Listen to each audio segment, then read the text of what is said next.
demócrata del presidente del Centro Internacional de Políticas Públicas y FEDEC, el doctor Eduardo Fernández, que ha declarado que por primera vez en 60 años no votará por la tarjeta de Copey. Eduardo, ¿cómo estás? Hola, Charito, qué gusto me da escucharte. He estado muy atento a tu voz porque me hace falta de vez en cuando. Gracias, muchas gracias, Eduardo.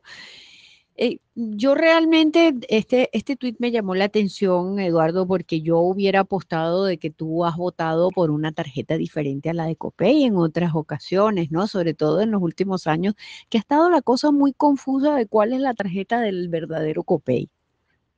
Pues mira, Y eso es lo que puede suceder. Ese es el antecedente que tenemos de lo que puede suceder con las tarjetas de Acción Democrática de Primero Justicia y tal vez de Un Nuevo Tiempo. pues mira, yo francamente estoy indignado con la política del gobierno de atropellar a las organizaciones políticas. La primera víctima de esto fue Copey.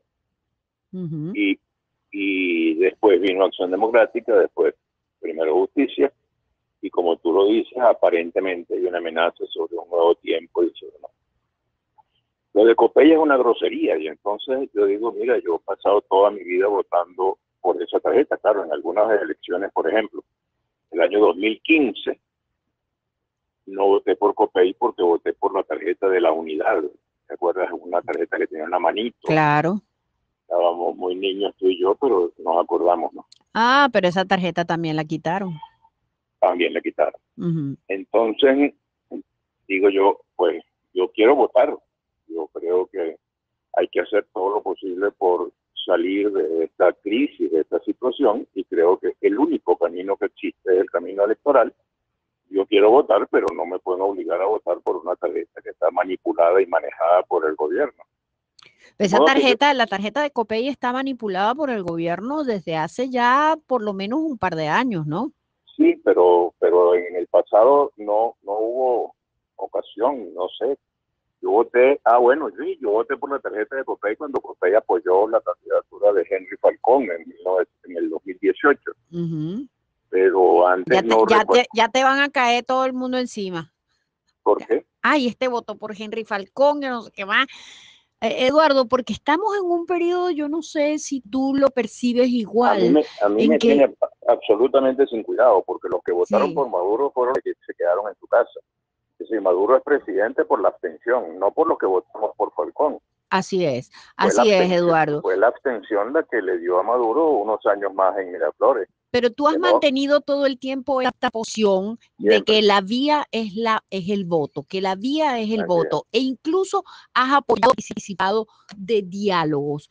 ¿En qué momento estamos para dialogar y para votar? ¿Cuál es el momento político en que estamos? Mira, este es un momento, Charito, para que el liderazgo político nacional, me refiero a los líderes tanto del gobierno como de la oposición, entiendan que lo único, o mejor dicho, lo más grave y lo más importante que hay que atender es el sufrimiento de los ciudadanos, el sufrimiento de la gente.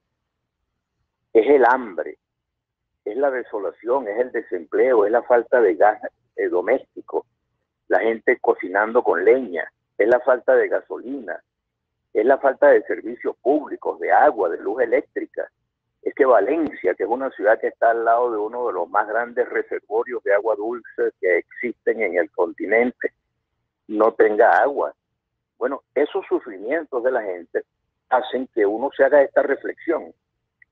A esto llegamos por las políticas equivocadas de los gobiernos de Hugo Chávez y de Nicolás Maduro.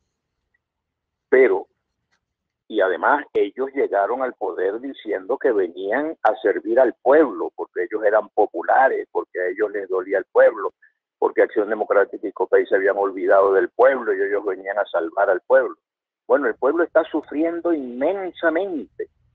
En Miraflores conocen todas las encuestas y todas las encuestas coinciden en decir que 80% de los venezolanos queremos un cambio.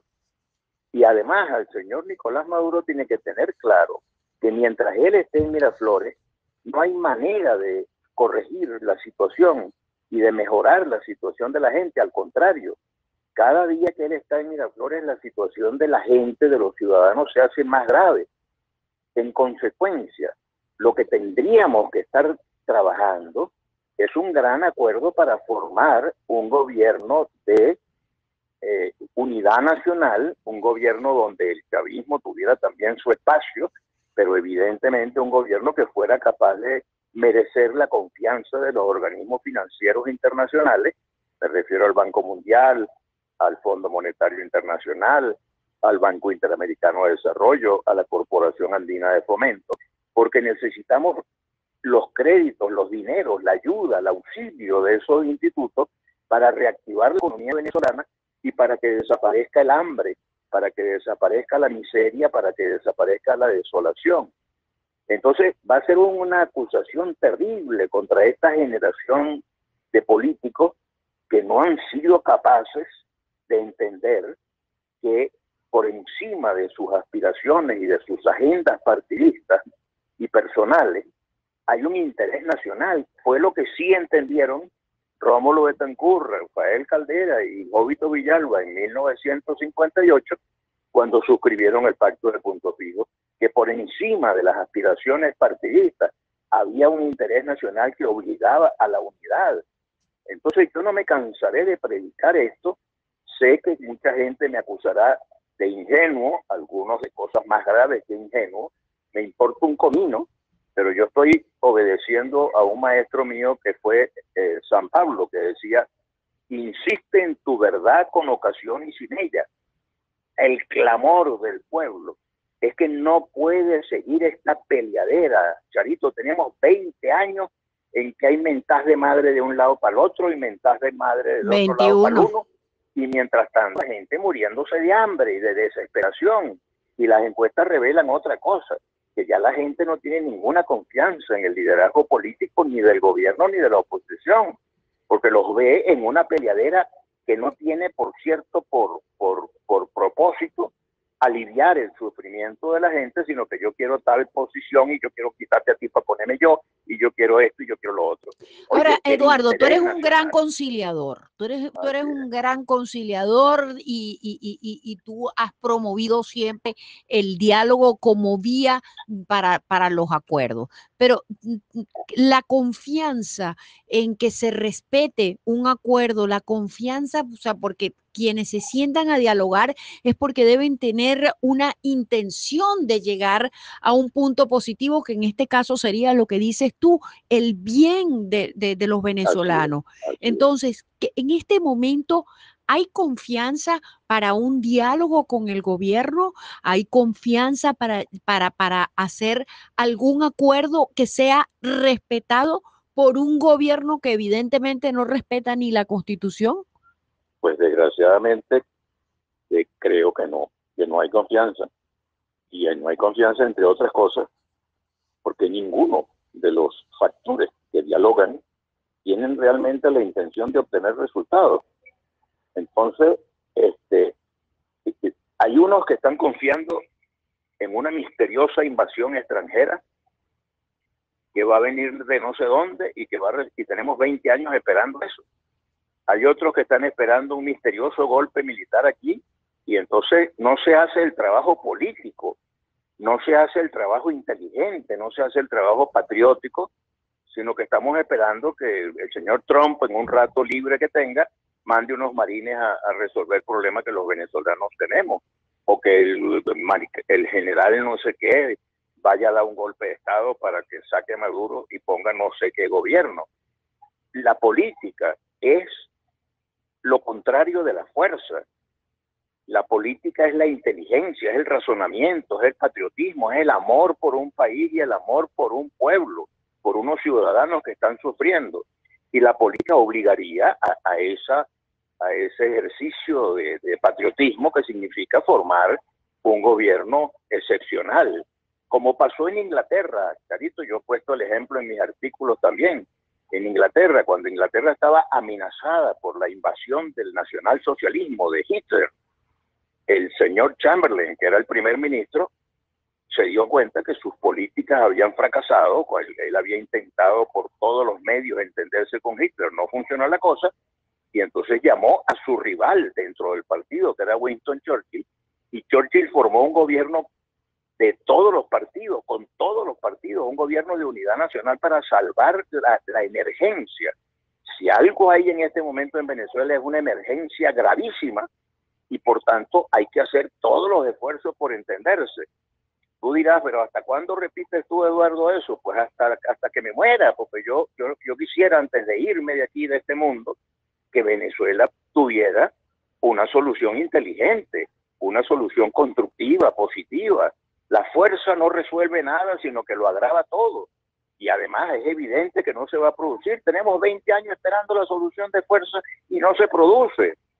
En cambio, cuando tuvimos la vía electoral, tuvimos la clamorosa victoria de diciembre del 2015, con un CNE nombrado por el TSJ. Pero sin embargo, que a mí me parece que es una fórmula inconstitucional, que me indigna que hagan eso, pero es que ninguna de las dos partes fue capaz de ponerse de acuerdo para hacer un CNE. Ahí llegamos al punto, Eduardo, porque en la vía electoral, en estas condiciones, muy pocos venezolanos se encuentran animados a una vía electoral en la cual ellos no confían que su voto va a ser respetado o que tiene las condiciones para ser respetado. Y por otra parte, el diálogo.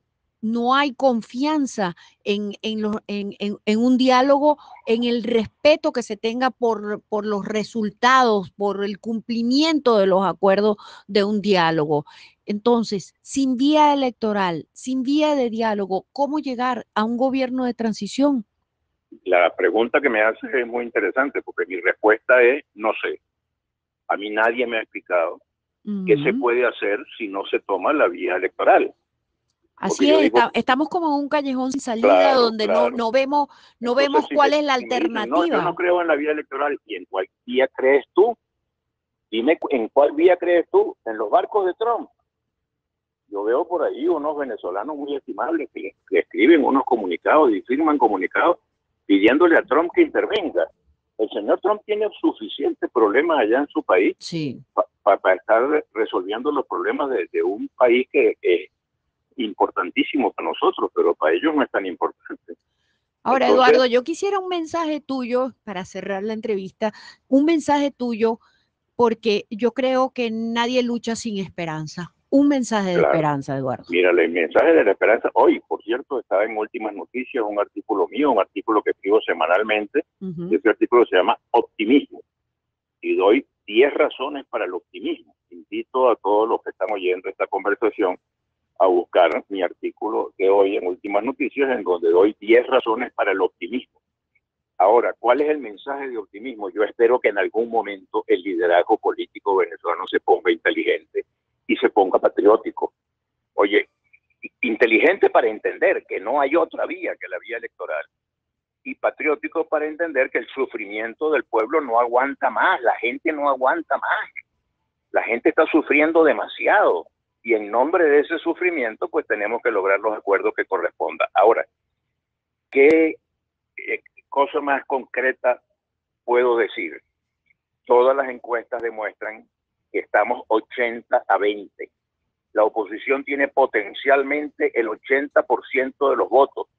Si ese 80% estuviera unido, y eso tampoco lo hemos hecho, no hemos unido a la oposición, no le echemos las culpas a la señora Tibisay, es que nosotros no hemos hecho nuestro trabajo, no hemos organizado a ese 80%, no hemos sido capaces de organizar una dirección política unida de la oposición y organizada y estructurada. Para tú ganar las elecciones tienes que estar organizado, y estamos organizados en Miami, en Bogotá y en Madrid, pero no estamos organizados en Valencia y en Maracaibo y en Cumaná. Entonces, si no nos organizamos con ese 80%, por supuesto no podemos ganar. Si nos organizamos y vamos a las elecciones, a lo mejor nos hacen trampa, pero el año 2015 nos organizamos, nos unimos, tuvimos una tarjeta, fuimos a las elecciones y ganamos. Sí. Pero así ahora no nos organizamos, no nos unimos, no estamos unidos, cada uno anda por su cuenta. la oposición está absolutamente atomizada. Entonces, a llorar para el valle que cambian las lágrimas por mango. Así es. Eduardo, entonces si no vas a votar por la tarjeta de Copey, ¿cuál va a ser tu opción Mira, de voto? yo voy a darte una primicia. Yo estoy Ujú. trabajando y espero tener éxito en que durante estos 6 meses se pueda construir un movimiento de unión nacional con una tarjeta que pueda ser utilizable por todos los venezolanos que queremos cambiar a esta situación. Ojalá podamos tener éxito y ofrecerle a los venezolanos esta tarjeta. Ahora, por supuesto, si salen unos gritones por ahí, esa tarjeta es de colaboracionista, porque ir a las elecciones es colaboracionismo. Sí. Bueno, ahí estamos fregados, ¿no? Entonces ya Así es, simplemente pero sí, apague y sí vámonos. vas a hacer contactos con miembros de estos partidos que están siendo Yo no sé si despojados con para miembros de los llevar. partidos o dirigirme directamente a la opinión pública. Yo estoy realmente muy decepcionado con las direcciones partidistas. Yo creo que las direcciones partidistas en esta época histórica de Venezuela han actuado muy, muy, muy mal. Entonces, dirigirme a la opinión pública y decirles, señores venezolanos, aquí tienen una tarjeta.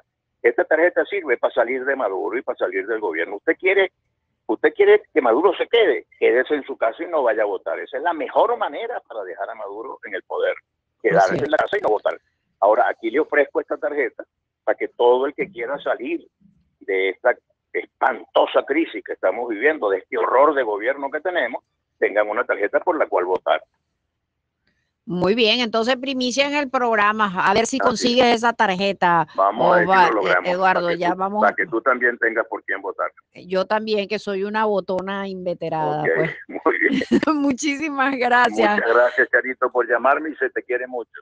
Igual, Eduardo, muchísimas gracias. Yo te quiero más que Miguel Parra, ¿sabes? Tan celosos. Así es.